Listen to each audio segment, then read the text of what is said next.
Your cervical mucus is one of the most important signs that your body gives you that you are ready to get pregnant, that you are fertile and ready to conceive. So in today's video, we're going to spend more time talking about cervical mucus, what it all means, how to understand it, and more importantly, what you can do to improve it. Before we get started, I want to just give a quick shout out to Fairhaven Health, who is the sponsor of today's video. They produce some great supplements to help you on your fertility journey, some of which is FH Pro for women, which I've discussed in the past as well. And because today we're talking about cervical mucus, I did want to point out two of their products. One is their fish oils, their FH Pro Omega, and their baby dance to help with lubrication. And we'll get into all of that and what you can do to improve your cervical mucus now.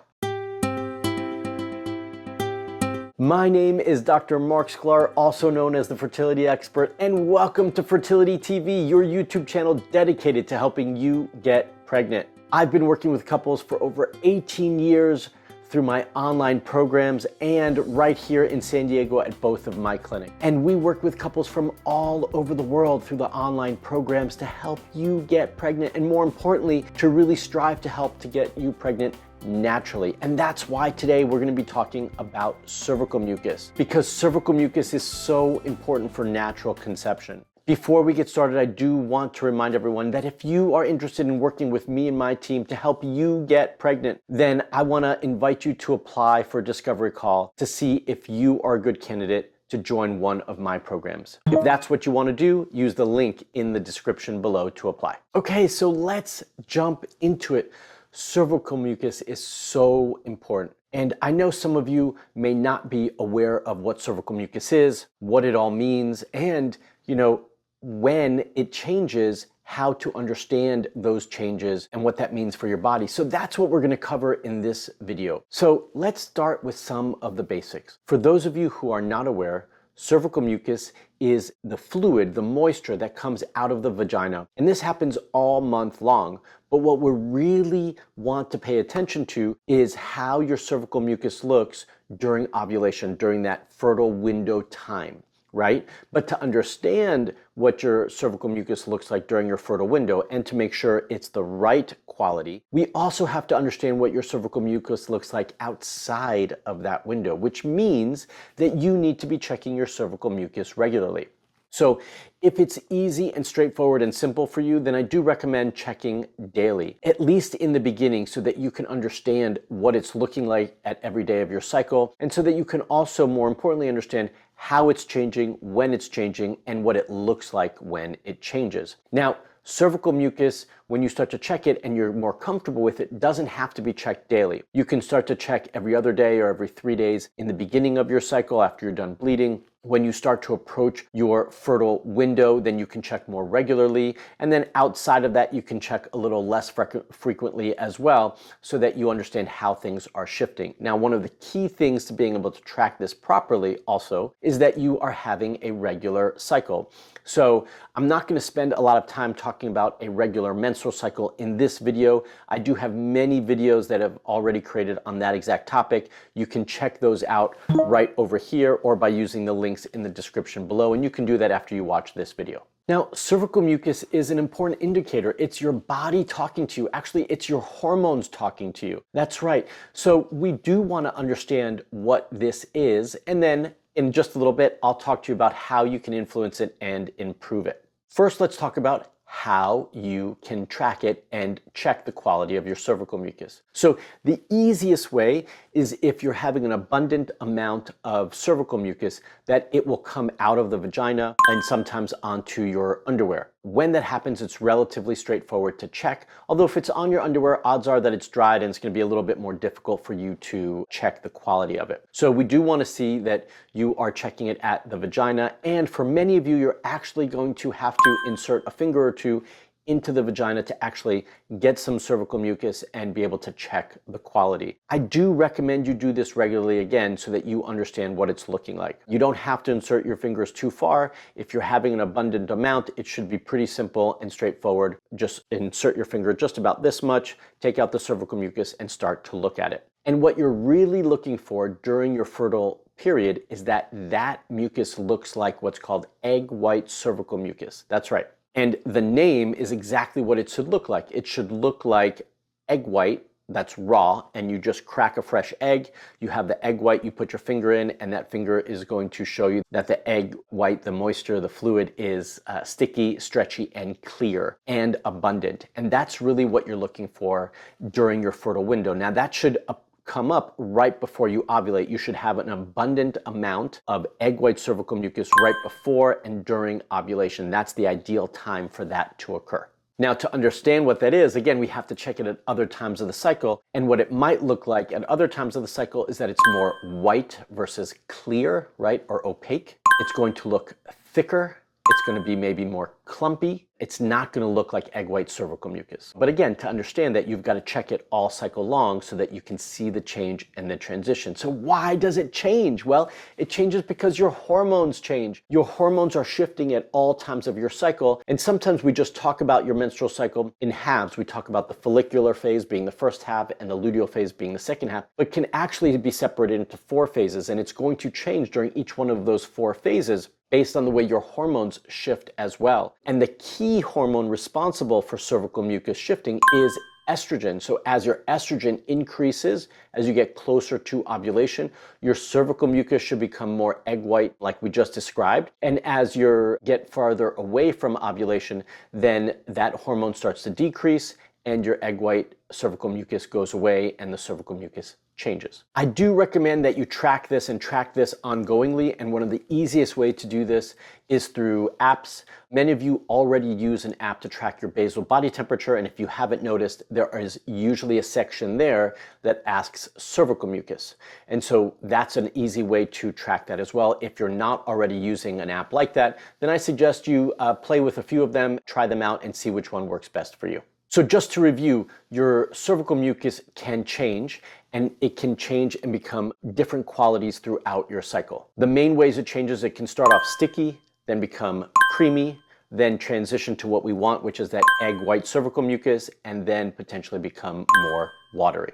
So those are the primary ways, although we all have some variations to that as well. We haven't talked about why this is so important. So yes, I've kind of hinted at it. It does change. Your cervical mucus changes when you're getting ready to ovulate. But why does it do that? What's the purpose of it? Now, everything your body does has a purpose. There's a reason for everything. And this is no different. But why do you need different cervical mucus during ovulation? Well, the key here is sperm. The cervical mucus will change and transition to that egg white cervical mucus to create a friendlier, more helpful environment for the sperm. It actually helps the sperm get through the vagina, into the uterus, and in the end, to meet the egg. So it helps the sperm along the way on this important journey. When you're not ovulating, then the cervical mucus changes and makes it much harder for the sperm to get to where they need to go.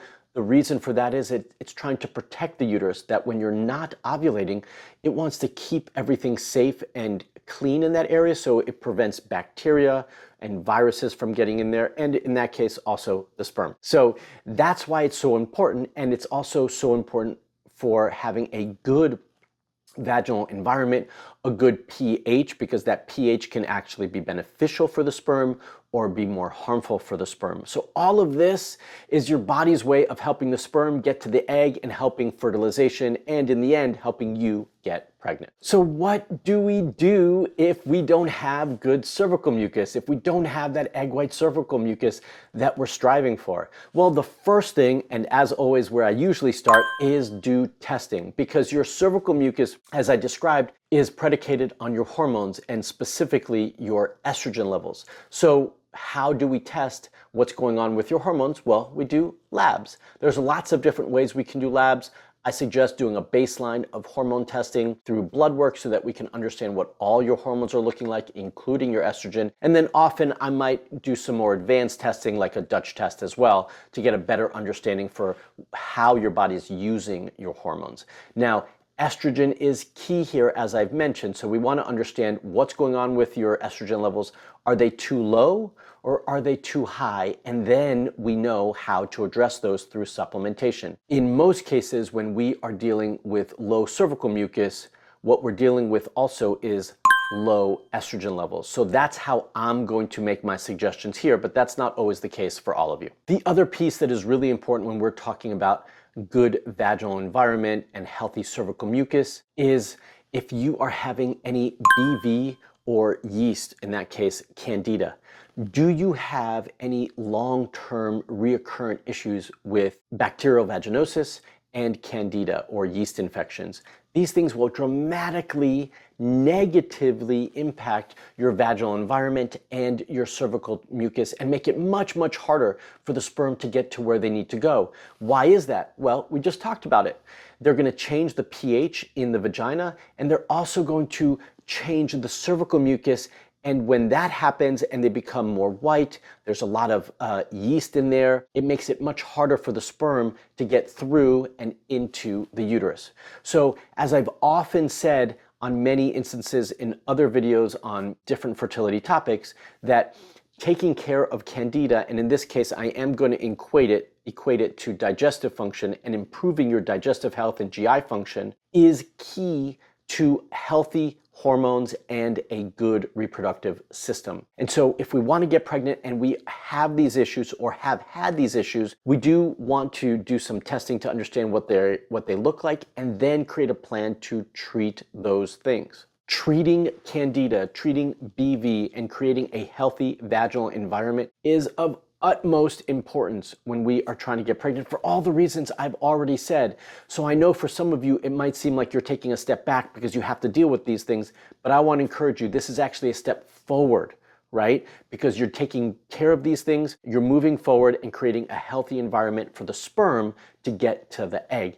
And I can't tell you how often I find this in the couples that I work with. This is something that I routinely find and routinely address in all the couples that I treat. And I would say at least 50%, if not higher, have issues like this that need to be addressed first, okay? And that's why I'm suggesting all of you do some additional testing to find out if it's there. If you already know it's there, then let's start to treat it. So while staying on this topic of candida and BV, what do we do to address it if we have it? So I'm going to tell you some simple things, but in the end, you really do need a customized plan to address them and a good candida detox to address these things long term. But here are some key steps that you can start to take. First and foremost, get a good probiotic that has what's called Saccharomyces boulardii in it. That is a key probiotic that helps address the yeast overgrowth. And two, make sure that you cut out the sugars and the carbs because carbs turn into sugars. So all those processed artificial sugars are making your vaginal environment worse and are only enhancing the yeast overgrowth. Right? So we want to create an environment where they don't like to grow. So I want to make sure that you change your diet. That is step number one. And it's not a short-term thing. This is a long-term change. And then add in those probiotics. There's a lot of other supplements that you can do, which I usually customize when I work with couples individually to address these things. And again, if that's something that you want my team and I to support you with, you can apply for a discovery call with my team by using the link in the description below. But you can always start by adding those probiotics and changing your diet, and that will help you tremendously, even though it might not be everything that you need to do to support this process. Now, what happens if we've got hormonal issues, right? If our estrogen is not enough? Well, this is something that we can start to address at home, and this is where some key things do make a difference. The first one is incorporating some essential fatty acids. Remember earlier when I was talking about Fairhaven Health's product, I was talking about their omegas, the FH Pro Omega. Well, this is a great step because essential fatty acids will help to nourish your vaginal environment and help your cervical mucus. The other one that I think is also important besides the fish oils is evening primrose oil, because that can also dramatically help the cervical mucus as well. And one of my favorite supplements to add in when we are talking about cervical mucus and low estrogen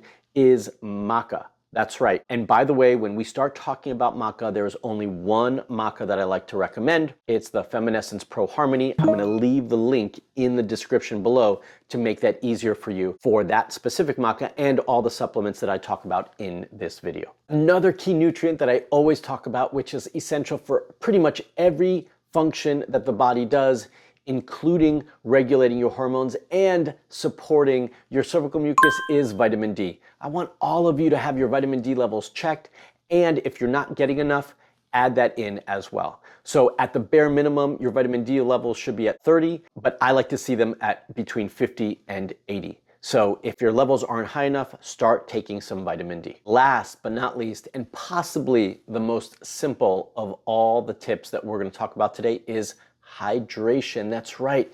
Stay hydrated. Too many of you are not drinking enough water, are not drinking enough good quality water, and are not hydrating your body, your cells, and your cervical mucus. Cervical mucus is made up of almost 95% water, which means you need more water if you want to improve your cervical mucus. So a simple tip is drink more water. My rule of thumb is drinking half your body weight in ounces. So to keep it simple, if you weigh 120 pounds, you're going to be drinking about 60 ounces of water per day. That's about 2 liters of water per day.